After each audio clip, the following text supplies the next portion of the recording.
Hey, internet friends, this is Magic Brad on the Magic Brad Show in Synergy Cafe, and I've got a new friend that's just down 35W here from Minneapolis, living in Dallas, Texas, and his name is Angel, and the last name is Ribo. You there, Angel? I am here indeed. Thank you for having me, Magic Brad, and thank you everybody who's listening to us today.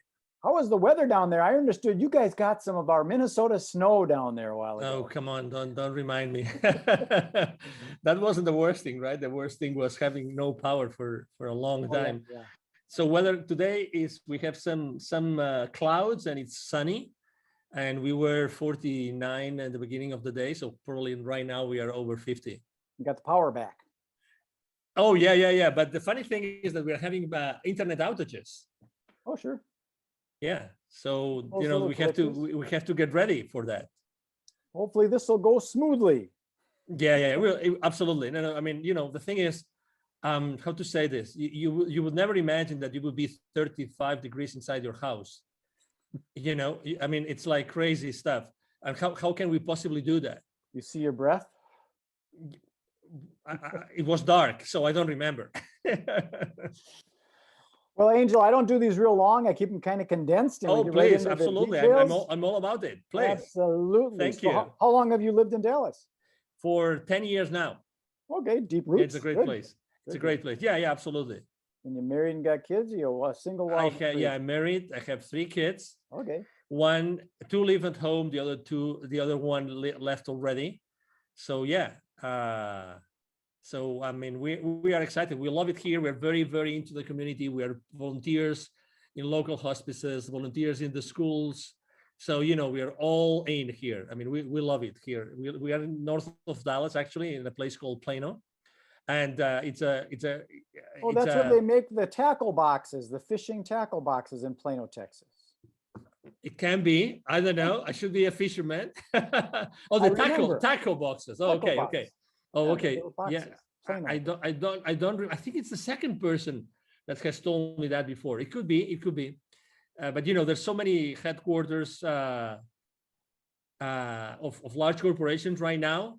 So many things happening in the area that probably like the ones that have lived here, probably they are more like acquainted with former companies, like companies that have been Sure. Well, here forever. I'm 63, almost 64 years old. So I'm talking way back when I was a teenager going fishing. I remember I had a plastic Plano tackle box and wow. Okay. Plano. So who would have thunk it? So tell us a little bit about. I mean, let me tell you something. We've been here for 10 years, and there's places that when we came here, there was nothing built. Mm-hmm. And as you know, Texas is the second largest state in the union. Yeah. So there's so much space to fill, that we are in. I mean, it's amazing the amount of companies and headquarters that are relocating every single year. It's also fascinating how fast they can build buildings these days. Yeah, true. Yeah, very, not like very brick true. by brick by brick anymore. They take them big slabs and put them up, and poof, they got a warehouse. I agree. I agree. I don't know what's going to happen with the space, with the office space right now, with all the virus and everything. But anyway, people will figure it out. I mean, we're business people, so everybody figures out what to do with the surroundings. But it's a great area. It's an international area. There's people from many different places in the world here. Very important, high-tech industry. So again, multicultural. This is really a melting pot of cultures here in Plano, Texas. Do you consider yourself an entrepreneur? I do. In the business world? Totally. Yeah. You got that entrepreneurial spirit, and we will innovate and adjust. My background is in the event industry, events, travel, and tourism. Guess what? COVID doesn't like that. That said no. So yeah. I had to innovate, and that's why I'm doing a lot more online things like this, just staying out there, making it happen. So tell us a little bit about your business and what you do. Your thank you. Absolutely. So basically, both corporate CEOs and established entrepreneurs, they hire me to bridge the gap globally for expansion and exposure. Basically, I help them grow or accelerate the growth of their businesses through strategies related to going global, basically. Mm-hmm. And basically, it's two very, very defined parts. One is, exposure. It's all about how do you get the right exposure in the right market at the right with the right target, right? Mm-hmm. And the other one is how to get, basically, it's more like business development. how to find the right clients or partners or partnerships or distributors or resellers. It depends on what service or product you're providing. So you work with a lot of different type of people, I'm sure. And Yes. do you run into like the old school guys that want to do like radio and TV because that's what works, and they won't innovate into a different way? Well, I haven't had that conversation, but I definitely deal with old school guys.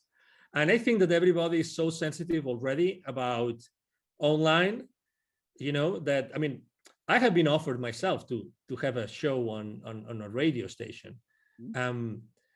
But obviously then it's all about, I would have it if I could bring my clients on, and then I could help them, publicize their system, their products and services, right? So it all depends. It all goes down to the audience that you are serving. But I think that right now, even the older schoolers are really, they know that they have to be online. And to that purpose, actually, I use LinkedIn extensively. Yeah. I use as you probably have seen, I mean, I'm very active on LinkedIn. I have 27,000 connections. I literally interact with a few, over, now that I counted, it's over 1,500, almost 2,000 people on LinkedIn interacting every single week, literally. Wow. So yeah, I have it's where that's my world. It's where I, interact with everybody. Well, the reason I bring it up, because I'm in the event business, and there was a party supply store locally here, and the old school guys, they've been around for like 30 years or something like that. They wanted to do radio ads. They didn't really want to put money into this social media thing because they wanted to do the old radio. And you could take that money and you can really put it into a much better place online these days when you understand that kind of thing. Some don't. But it's a great way of thinking still, because so the question that I like, I'm not the person that asks, can we do this or can we do that? Like, close-ended questions. I'm more the kind of guy that asks my clients, my partners, I ask, how can we? Yeah. And I think that at the end of the day, the main reason why they wanted to be on radio shows or let's say the classic radio, is because of the human touch. And for instance, the other day I was having a conversation with an entrepreneur. He wanted me to help her launch a show online.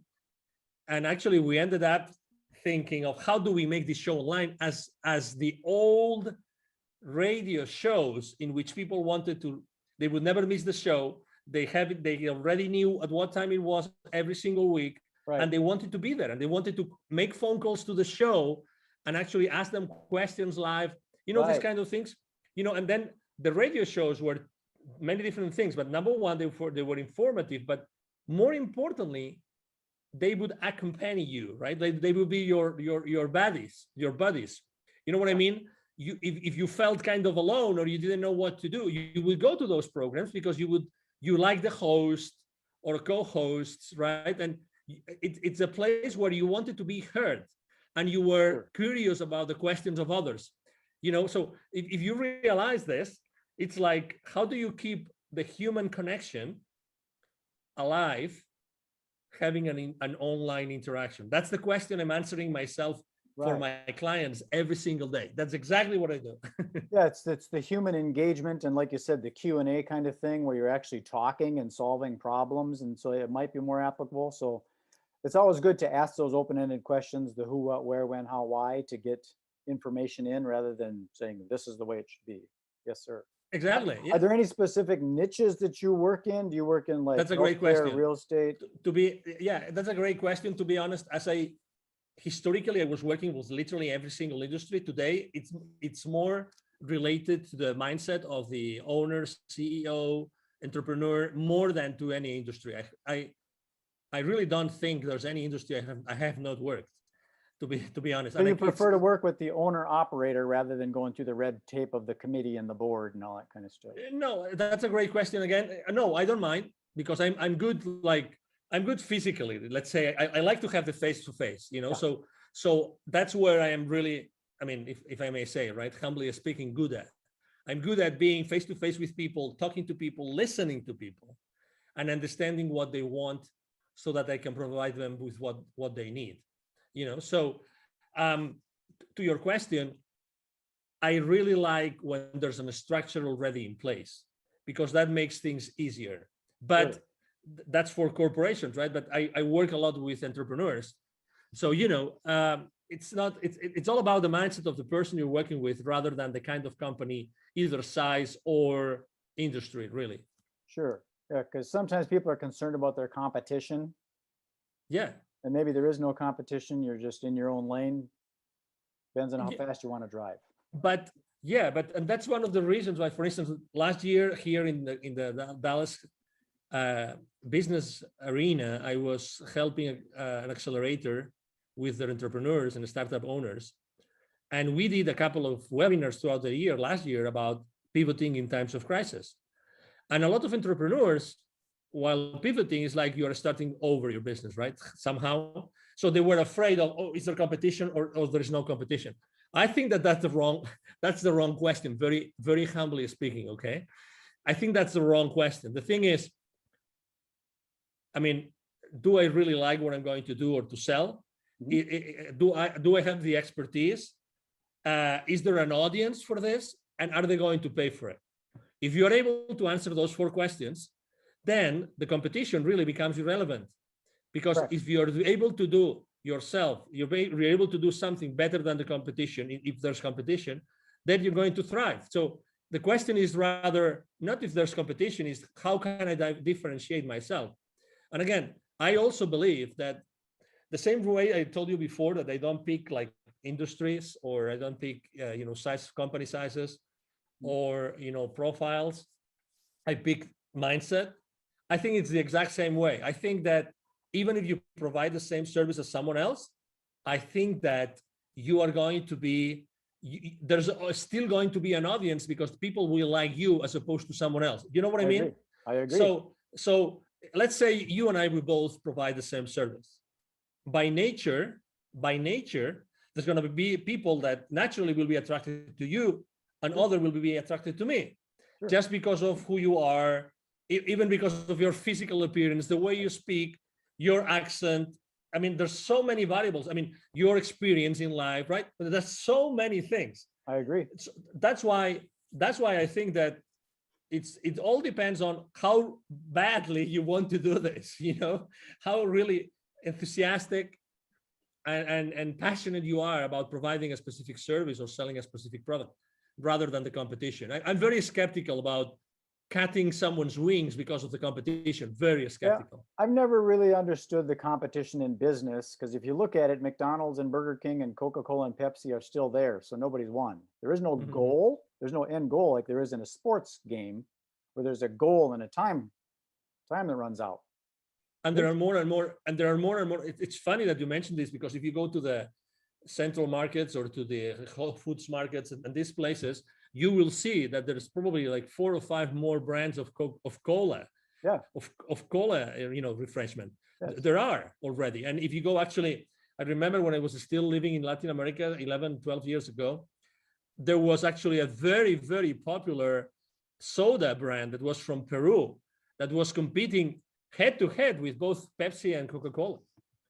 And that was, again, 12 years ago, and they started 20 plus years I'm in ago. agreement with that. I think it's, if your mother and father competed, you wouldn't be here. Exactly. You got to work together.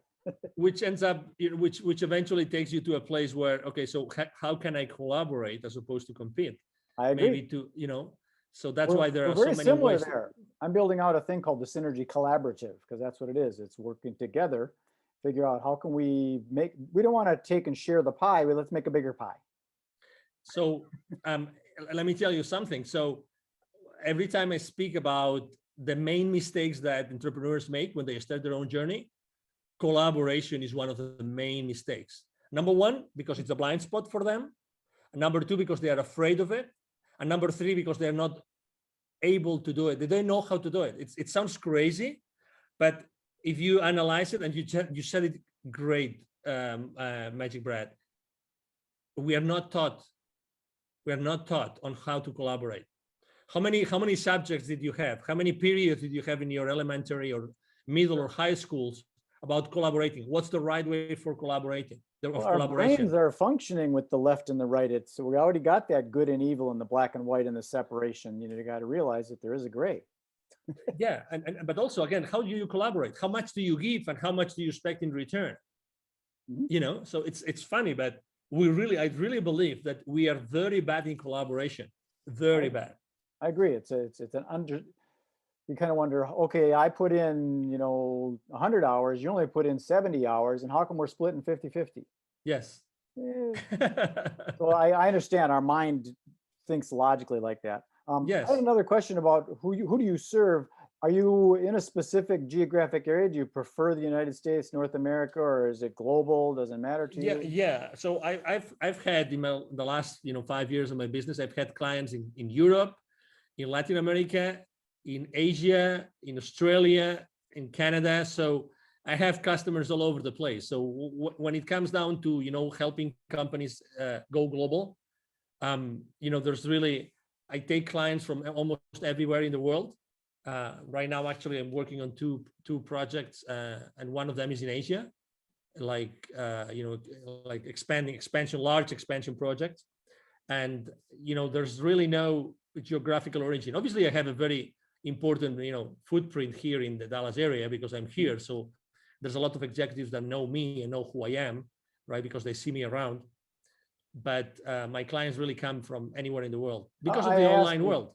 Because some of the things that I'm working on, it's hard for me to work with someone over in Singapore or Bali, Indonesia, because the calendar is so flip-flopped. We're going to meet on Monday, but guess what? It's Tuesday there. Yeah. So I try and stay in the central time zone as much as I can, but to each his own, Yeah. I just had a conference call video conference call at 9:30 a.m. here in Central, and it was really late at night for them. But we try to compensate. We try to do like late for me, late for them, late for me, late for them. So we try. I like the way you operate because it's kind of doesn't matter because over on the other side of the planet, you got early morning people and they got late night people. It depends on the vibe and stuff. So it sounds like you're very open to whoever wants to work with you. I am. Done. Yeah. That's true. So yeah, typically, I have to say I work a lot of hours. A good day for me is a day in which I have a 2 or 3 hour break in the middle. Okay. So I see my day in 2 big chunks, really, because of that. So, so I have a big chunk in the morning, starting really early. And then I have a big chunk, let's say after 5, I have another big chunk of, Asia is waking up and Europe is going to sleep, so. What would be some of the key words that you would use for when people are looking for you, if they're searching you out? Yeah, international expansion, international exposure. I am an influencer, so actually I'm a very strong business to business influencer or business to consumer, because the profile of the 27,000 connections I have on LinkedIn, I told you before, I engage with more than 1,500 every single week. So because of the nature of what I do on LinkedIn, I'm an influencer there. So I am a LinkedIn strategist, a LinkedIn influencer. Okay. Let's say a global expansion.